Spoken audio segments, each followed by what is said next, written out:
How to draft good disclosure. I'm joined today by three in-house practitioners to get into the nitty-gritty of what you might consider doing. Michael Rouvina is Assistant General Counsel of Corporate Governance and Securities at Lumen Technologies. Carol Samaan is Corporate Secretary and VP of Corporate and ESG of Healthpeak Properties. And Kiy-Morrocco is Associate Director, ESG Legal of Cognizant, today on realtransparentdisclosure.com.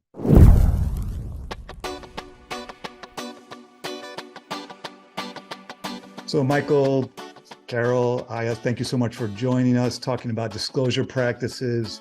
As part of the transparency mission, we are trying to talk to the people that are actually doing the drafting and finding out the ways that you actually do it in real life and in practice. And I haven't actually done it in real life in quite a long time. So I will learn a lot myself during this program. And we're going to start with Carol and talking about when you're working on brand new disclosure, some development or a new rule requirement, what is your recommended process for starting that process? Thank you, Brock, and thank you for having me on today. It's exciting to be here. So when there's a new disclosure that we need to draft, I'll typically first start by reading the rule itself and looking at the adopting release or the background to it. There's often a lot of interesting context that you find in the rule. So I go back to the source, read that. Then I'll prepare my own outline that I share internally with the team. I'll also look at client alerts, and then following that, I'll go to some sample disclosures. I try to look at the ones who are leaders in the space, look at what they're putting out there if we find early filers, and just take a look, and then we start to develop our disclosure from there. Great stuff, Michael. Hey, Brock, thanks for having me. So I generally take a very similar approach to what Carol mentioned, kind of get my hands around what the new rule or development is, and then put together an outline or a framework, how I envision the disclosure looking in my mind. If it is a new development or a new rule, I tend to lean heavily on some samples that maybe the Society for Corporate Governance puts out, corporatecouncil.net, things of that nature. If it's just something that we're looking to update and refresh, that's when I'll hit up a lot of peer companies, see what their disclosures look like. Once I kind of get an idea in my mind what I'm wanting to put out on paper, I'll lean heavily, depending on what it is, with a lot of internal stakeholders. As much as I like to pretend that I'm an expert in all areas, it's really important, I think, to kind of talk to your internal business partners. Yeah, and I think you really highlight the importance of making relationships outside your own company at other companies, because having shared knowledge is really important, particularly when you're working on brand new disclosure. So Aya, what about you? I know you're working primarily in an area where it's changing so rapidly with ESG reporting that like almost anything you're working on might almost be considered a brand new disclosure, or at least pretty recent. Yes, thank you, Brock. And I do want to build on what Carol and Michael said. Definitely read the rule first. But I think, specifically with ESG reporting, as you said, the landscape is changing so quickly. And a lot of folks are worried because there aren't any or many guideposts to look at along the way of how to do it. And so what I generally recommend is leaning away from transparency for transparency's sake. What I recommend first doing is actually a sort of a stakeholder assessment, because you want to really understand what the expectations of your stakeholders are. And you also want to tie your disclosure to your larger company strategy. And so a stakeholder assessment can give you a lot of insight into what makes sense for you as a company, what makes sense as far as, who your stakeholders are, what they want to see from you. And then you can go ahead and focus on the areas that are that come up as priorities, the areas that are most important. So you don't end up spinning your wheels and just going in circles. Thanks. Carol, when you do look at peer disclosures, what types of peers do you look at? Is it the ones that you're looking at for compensation disclosure purposes? We look at a number of peers. So we'll look within our industry. We look at our compensation peer group to see what they're disclosing. We'll also look at other peers within the industry broadly. But I also really like to look outside of our industry, because sometimes, we tend to be boxed in by looking just within our industry. But when you go outside, you look at leaders in the space, maybe those companies who are highlighted as having best disclosure practices. You get glimpses into how a company might approach something in a different light or say it in a different way. And so I find it's helpful to look outside the industry as well. And so I'll sometimes even just go down the list of, who won best proxy statement in past years, right? Or who's the corporatecounsel.net or a blog post highlighting as having leading disclosure in a certain area. And we'll look to them for insight as well. Yeah, and that's with our transparency awards. We are highlighting companies that we found applying our objective criteria are doing it well. Michael, do you do anything differently? No, very similar to what Carol was saying. So I kind of take a look at a sample size from our compensation peers, our TSR peers, and then we have a combined list in our proxy. So I want to say maybe 18 to 20 altogether. I'll maybe whittle that down to 10 or 12.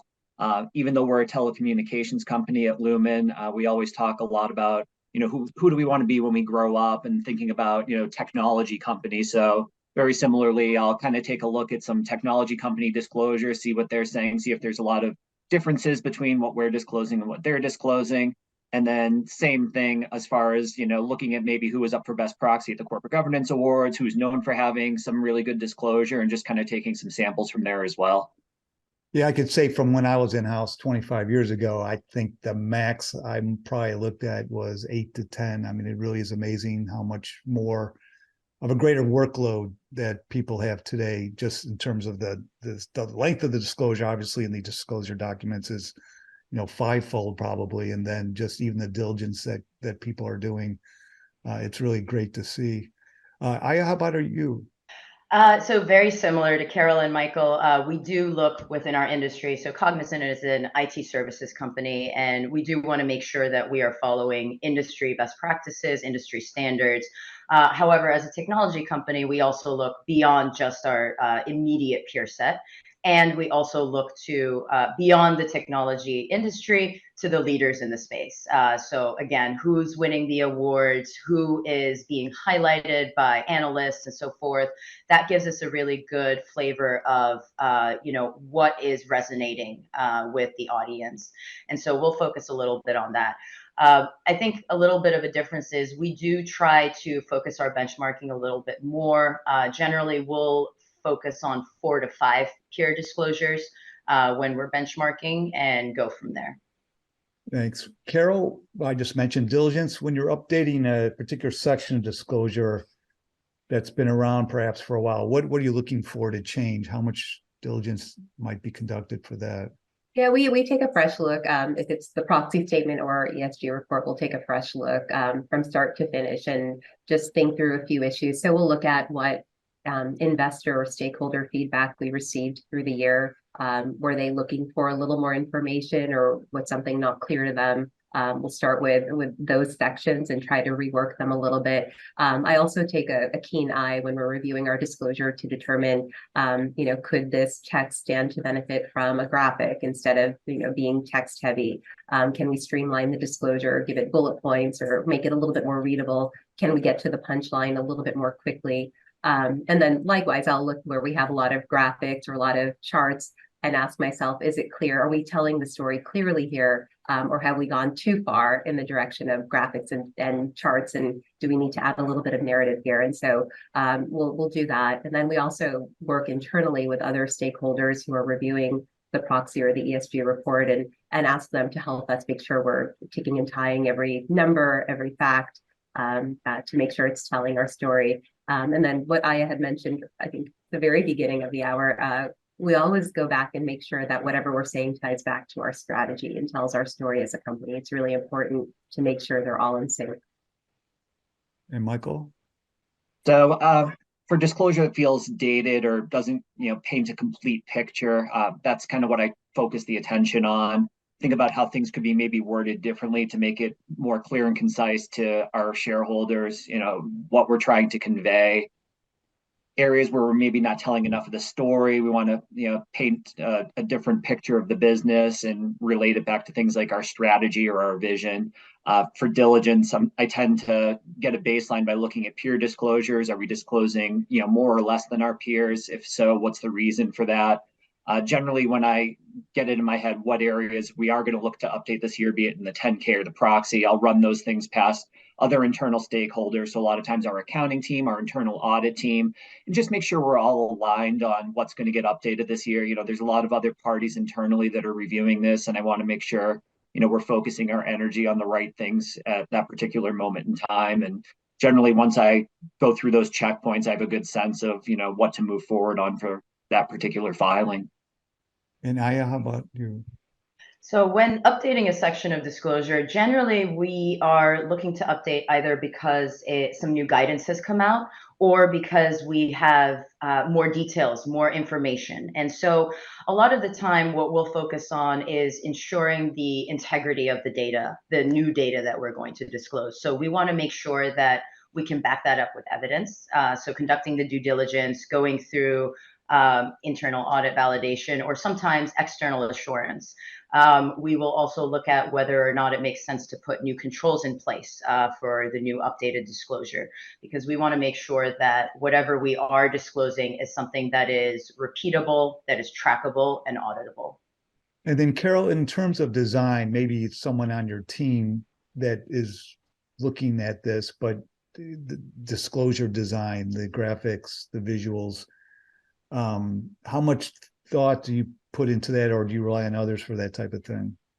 I care a lot about the design, so I will give a lot of thought to it. I think both the visuals that we use in our proxy statement or ESG report really can help tell the story, in a way that is appealing and easy to understand. I think it goes hand in hand with plain English disclosure. And so having a good chart or graphic can really help reinforce the story you're trying to tell. So we do care a lot about design.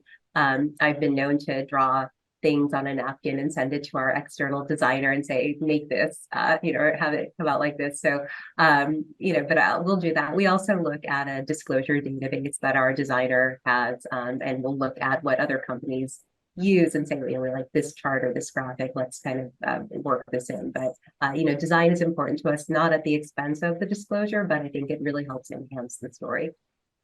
Yeah, I'm glad that napkins are still being used for those big moments in life and not everything has gone digital. That's awesome. Michael? Yeah, so design's also, front of mind for me when I'm putting together new disclosure. I tend to start with, where in the document is this disclosure going to appear? Is it an area that's already very, narrative heavy and just blocks of text, or is it a page where there's already a lot of graphical elements? I don't want it to read like a novel and I don't want it to read like a picture book. So I try and strike some balance in between the two. Very similar to Carol, like I have ideas in my mind what I want it to appear like, but I'm still the drawing a stick person kind of creative guy. So I lean heavily on our vendors for, to really implement what my vision is and what the vision of others is. As far as like other things related to design, we've gotten a lot of good feedback over the years from particularly our retail shareholders. And it's caused me to think a lot about, just because something appears a certain way online doesn't mean it's going to look the same way in print. So to strike that right balance between the two, make sure, the font's readable in both instances, make sure the colors, make sense for, who the audience is and where it's going to appear. So that's kind of how I approach design. And Aya? Well, not being a designer, I do rely on external help to help us with design. However, one thing we always want to make sure of is that our report, our ESG report, fits into the larger disclosures of the company. So we want to make sure that it's sort of a family of reports that they look like brother and sister and that they come from the same family. So we take a lot of pointers from either our proxy, our annual report, and we want to make sure that we're aligned to the general standards that they're using. In addition to that, one of the things that we've been really focused on in recent years is accessibility. So we want to make sure that our report is ADA compliant, that whether the size of the fonts or the colors that we're using is accessible to everyone, because we want to keep digital inclusion in mind when we're doing this. And then Carol, let's talk about the relationships among the people that work on disclosure. When you're in charge of a disclosure team, what is your process? What is your tricks of the trade to ensure that people deliver timely and competently? Are you carrying a big stick, or are you also coaxing them with cookies? Both, a little of both, I'd say. We start really early. I think it's important to try to get a head start as early as you can, because it's usually a very busy time when you're working on a proxy statement and annual report. There's ESG reporting in the background, and so everyone's really busy. We try to be respectful of time, and so we'll start, for example, our proxy statement about 5 to 6 months ahead of when we actually file, doing an initial draft. We prepare a very detailed timeline, and we'll have a kickoff meeting with all of our internal and external teams. And, it's everyone from IR and accounting and internal audit, and just a handful of teams that will weigh in on these disclosures. And so we'll have a kickoff meeting. We'll let them know the key dates and when we're going to give them deliverables. We try to build in multiple layers of review. We'll also work from a shared draft, which is really helpful, so that multiple people can go into the draft at the same time and update. And so we're updating in real time and at the same time, and we're not, waiting for someone to finish their updates and then get in. So that's, I think, been really helpful as well. And Michael? Very similar to Carol, we start the process very early. We put together a detailed timeline. If we know in advance, if there's going to be wholesale changes to certain areas of disclosure, we kind of give people a heads up so they can know when to expect it. We build in the multiple opportunities for review. The biggest thing we want to make sure of is when it gets to senior management and to the board, it's been thoroughly reviewed and no one's surprised by anything that we're dropping in there. And also similar to Carol, we found that Workiva has been an incredible collaboration tool, particularly around the proxy, giving people the opportunity to be in there at the same time and kind of see in real time what's being updated as we go through things. Yeah, it's a real time saver. Aya? So being in charge of a disclosure team is a lot of stakeholder management and managing expectations. As Carol pointed to, you want to make sure that folks are being appreciated for the time they're putting into this. At the end of the day, a lot of the functional areas that contribute to reporting, this is not their day-to-day job. They have a day-to-day job, and this is work that they have to do on top of that. So being sure to recognize that and provide clear timelines that allow for appropriate review schedules, and ensuring that we want to make sure that we're starting as early as possible so that we have a good run up and we allow everyone time to be able to not only bring us their work, but bring us their best work. And so we want to make sure that we're aware that this is on top of regular responsibilities, and providing them with timelines, providing them with regular meetings, making sure that we use both carrots and sticks, and that we bring everyone along with us for the ride. We make sure that we explain when we're going to do what, why we do it this way, and where in the timeline they fall, because we do have a very rigorous review process. And so by the time the draft gets to leadership, we've ensured that functional areas have had plenty of time to vet it. Similar to Michael and Carol, we also use a tool that allows us to have our draft in one place, have everyone being able to access that draft. We actually use Workiva, which allows us to be able to track who's in the draft when, who made the change. That way we're able to follow up and say, when someone from leadership comes and says, why was this change made? It's quite simple to go back into the system and see who made that change and follow up and find out why. And so that is really helpful for us in ensuring not only timeliness, but trackability as well. And then Carol, do you have any final disclosure tips to offer? Yeah, a couple I'd like to offer. I think one is we keep a log throughout the year. So anytime someone has an idea or sees a nice, sample disclosure, or there's a new rule or just anything that we want to keep track of, we'll enter it into our shared log. And it could be something like an investor asked a question about something or a board member mentioned something. And so we keep this detailed log, and it's very helpful when we go to start drafting to be able to rely on that. And you're not trying to remember, what were we talking about 6 months ago? And so that's a helpful practice that we've started here. Another one I would suggest is whenever there's a new disclosure or new requirement, to try to get it in front of the senior management team or the board, just so I think, as Michael had mentioned, there are no surprises. And so we'll often preview drafts of newer disclosures so that they have ample time to review, and we're not trying to change things at the last minute. That's great stuff. Michael? I think one of the things that I would offer up as a really good tip is having an effective shareholder engagement program. I don't think people put enough stock into the valuable insight you can get, and particularly the fall engagement, like leading into when you're beginning to draft your 10K and proxy disclosures. We've got tremendous insight from some of our institutional investors as to what they're seeing at other companies. So it kind of saves some time on, the benchmarking aspect of things. We get good insight into what they're expecting to see in the upcoming proxy season in companies' disclosures. And then we get good insight into, maybe what they'd like to see us do more effectively or talk about more succinctly in some of our 10K and proxy disclosures. So that's one piece.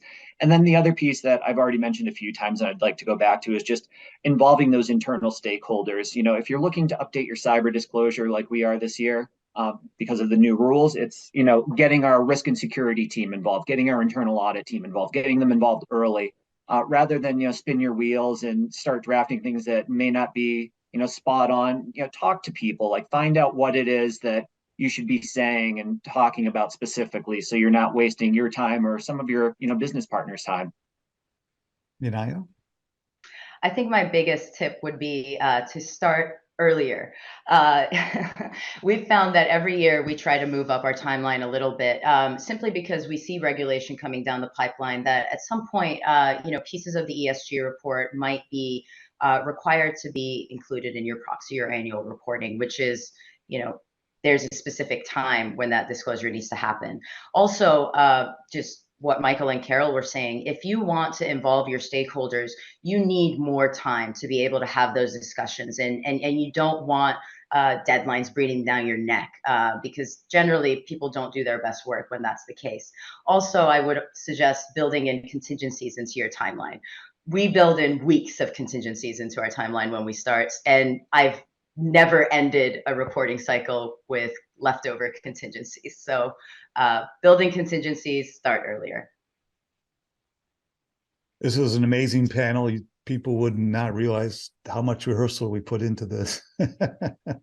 You all should be jointly a team that goes into some of the disclosure debate TV show. I think you would win some prizes. That was really a great panel. So I want to thank Carol, Michael, and Ayam. Thanks very much. Thank you for having us, Brock. Thank you.